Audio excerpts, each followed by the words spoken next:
సంక్షేమ పథకాల విషయంలో ఇప్పటికి 2 సార్లు 3 సార్లు చెప్పుంటాను. సంక్షేమ పథకాల ట్రాప్లో పడకుండా ఆంధ్ర ప్రజలు కనుక ఓట్లేస్తే శభాష్ అని చెప్పాలి. ఎందుకంటే మన పక్క రాష్ట్రాల్లో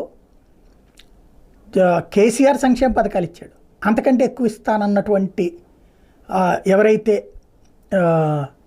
కాంగ్రెస్ పార్టీకి ఓట్లేశారు. అలాగే కర్ణాటకలో బీజేపీ సంక్షేమ అభివృద్ధి 2 చూపెట్టింది. అక్కడ 2 చోట్ల కూడా సంక్షేమ అభివృద్ధి 2 చూపెట్టారు.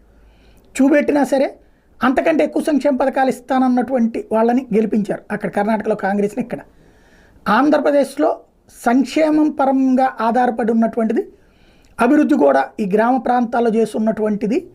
కానీ ఇండస్ట్రియల్ గ్రోత్ ఇది ఎక్స్పెక్టెడ్లా లేదు.